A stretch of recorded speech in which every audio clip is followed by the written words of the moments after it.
은마 아파트가 임대 아파트로 된다고요? 여러분 믿기십니까? 강남 부동산의 상징, 대치동 은마 아파트 얘기입니다. 수십억짜리 아파트라 불리며 서울 집값의 바로미터로 꼽히던 곳, 그 은마가 이제 재건축으로 다시 태어나는데요. 그런데 정작 돌아온 결과는 은마 임대 아파트라는 말까지 나옵니다. 수십 년간 녹물 나오고 벽 갈라지고 주차난에 허덕이면서도 언젠가 최고급 아파트로 다시 태어나겠지 하고 버텨온 주민들. 그런데 막상 발표된 재건축 계획을 보니 상당수는 임대주택과 공공분양으로 채워진다는 사실. 이걸 두고 조합원들 사이에선 허탈과 분노가 동시에 터져나오고 있는 겁니다. 은마 아파트는 1979년 준공됐습니다. 46년이나 된 말 그대로 노후 단지죠. 강남 재건축의 대명사라 불리며 오랫동안 논란의 중심에 있던 곳이기도 합니다. 현장을 가보면 주민들의 이야기가 그대로 묻어납니다. 70대 한 조합원은 이렇게 말했어요. 솔직히 계획안이 뭐든 상관없어요. 너무 오래 기다려서 이젠 뭐든 좋아요. 12년째 몸테크, 즉 재건축만 바라보며 이 낡은 집에서 버텨온 겁니다. 80대 어르신은 실거주로 들어와 쭉 살았지만 녹물도 나오고 더는 살기 어려운 환경이라며 이제야 안도한다고 했습니다. 그런데 여러분, 이런 몇십억짜리 아파트 안에서 실제로는 수십 년 동안 녹슨 배관물을 마시며 살아왔다는 게 믿기십니까? 값만 비싸지 생활 환경은 사실상 임대 아파트보다 못한 상황이었던 거예요. 서울시는 지난 1일 도시계획위원회에서 은마 아파트 재건축 정비계획 변경안을 가결했습니다. 그간 최고 50층까지 추진하려던 계획은 규제에 막혀 35층으로 줄었다가 다시 이번에 최고 49층으로 확정됐습니다.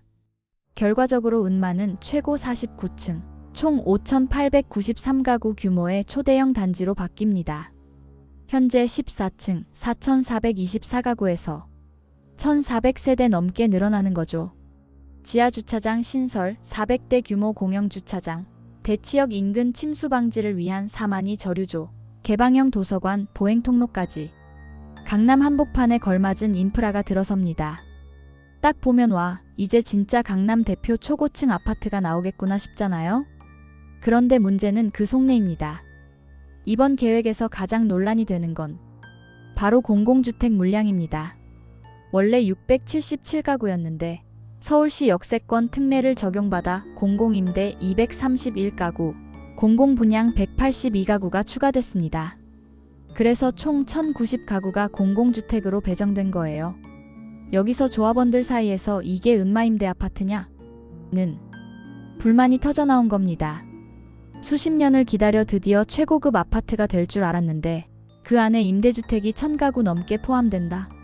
주민 입장에선 충격일 수밖에 없습니다. 한 부동산 중개업소 관계자도 이렇게 말했습니다.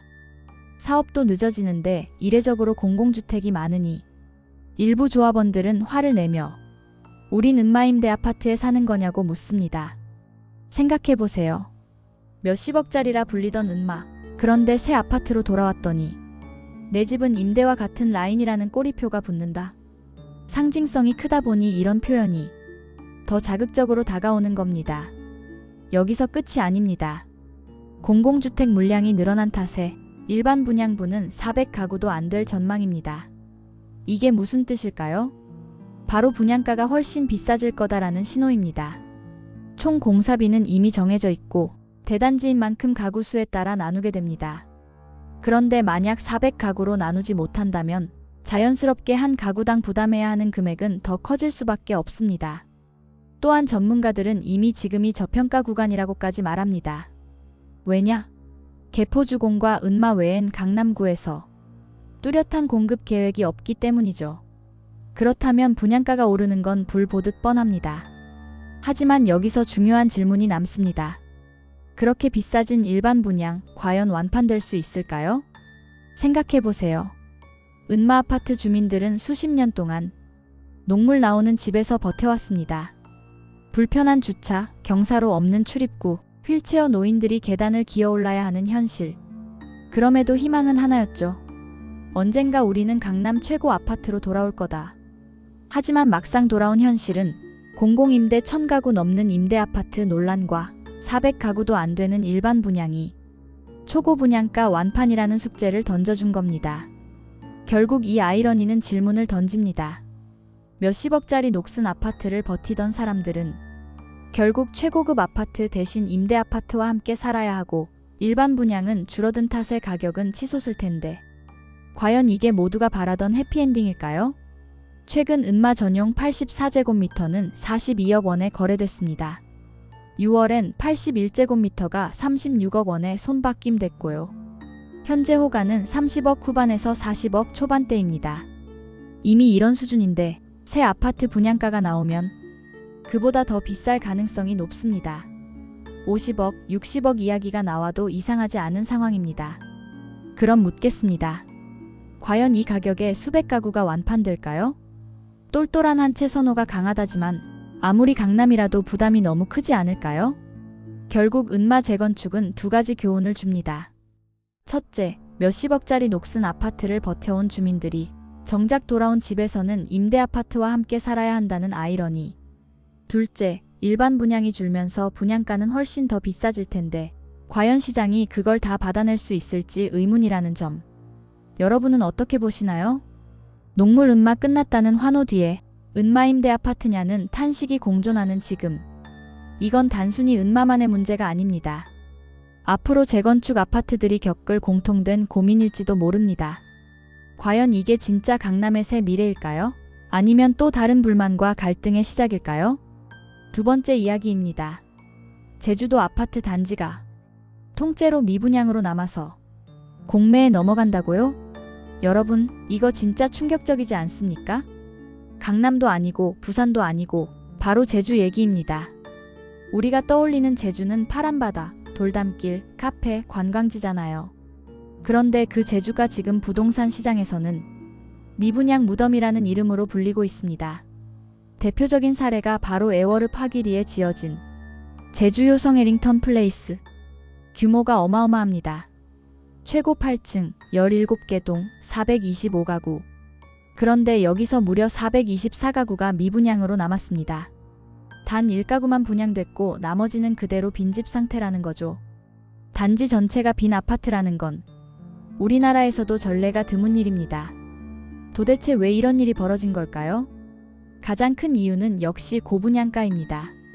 전용 84제곱미터, 소위 국민평형이라 불리는 집이 평균 8억 4,100만원, 3.32당 분양가가 2,580만원이었어요. 문제는 이 가격이 인근 신축 단지보다도 2억 원 가까이 높았다는 겁니다. 수도권도 아니고 서울 강남도 아닌데 제주에서 8억 원이라니요. 실수요자들이 엄두를 못 냈던 건 당연한 결과죠.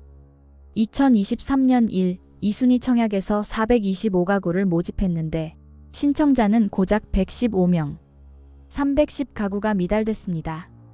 그리고 청약을 넣었던 사람들조차 계약을 포기해버리면서 단 1가구를 빼고 모두 미분양으로 남은 겁니다. 여기에 타이밍도 안 좋았습니다. 한때 제주엔 제주살이 열풍이 불었습니다. 외지인들이 세컨드 하우스를 사겠다며 앞다퉈 내려왔죠. 그런데 금리가 오르고 경기 침체가 오면서 이 수요가 뚝 끊겼습니다. 집 하나 더 사서 휴가 때 쓰자는 여유가 사라진 거죠. 투자 수요가 빠져나가고 남은 건 실수요뿐인데 실수요가 8억 원을 부담할 수 있을 리 없으니 시장이 꽁꽁 얼어붙을 수밖에 없었습니다. 결국 시행사와 시공사 갈등으로까지 번졌습니다. 시공사는 공사비를 제때 못 받았다며 소송을 걸었고 광고 대행사와 심지어 수분양자 한 명도 소송을 제기했습니다.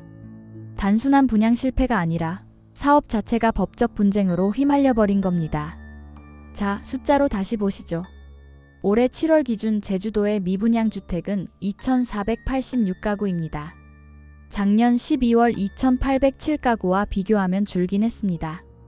그런데 중요한 건 악성 미분양 비율이에요. 완공된 후에도 주인을 찾지 못한 빈집 비율이 64.8%, 10채 중 6채 이상이 불 꺼진 상태라는 얘기입니다.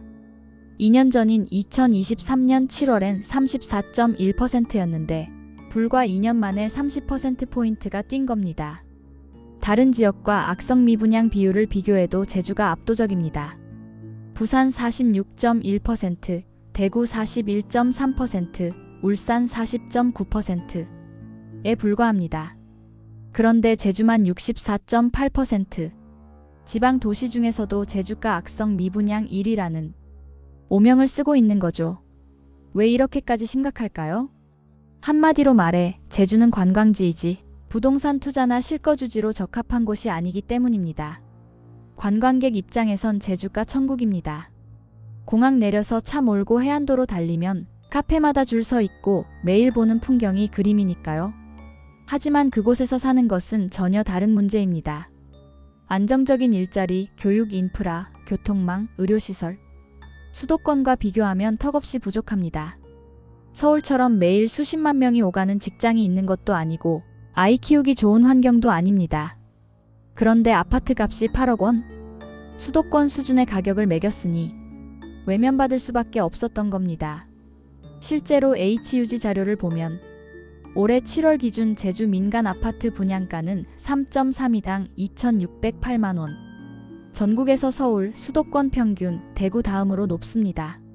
충청, 전라, 강원보다 훨씬 비쌉니다. 제주가 이렇게 비싸게 책정된 건 한때 외지인 투자 열풍에 맞춰 가격을 높였기 때문이죠. 그런데 외지인 수요가 빠져나가자 그 가격을 감당할 사람이 없었던 겁니다. 결국 이번 제주 요성 해링턴 플레이스 사태는 단순한 분양 실패가 아닙니다. 제주 부동산 시장의 구조적 한계를 드러낸 사건입니다. 외지인 투자에 기대던 시장은 한순간에 무너질 수 있다. 고분양가 전략은 지역 기반이 받쳐주지 않으면 실패한다. 관광지로서의 매력과 실거주지로서의 조건은 전혀 다르다. 여러분은 어떻게 생각하시나요? 관광지로서는 여전히 최고의 제주. 하지만 아파트 한 채가 8억 원이라면 과연 누가 살까요? 이건 단순한 제주도의 문제가 아니라 우리 모두에게 투자와 실거주는 구분해야 한다는 경고일지도 모릅니다. 오늘의 이야기는 여기까지입니다. 도움이 되셨다면 좋아요와 구독, 알림 설정 부탁드립니다. 감사합니다.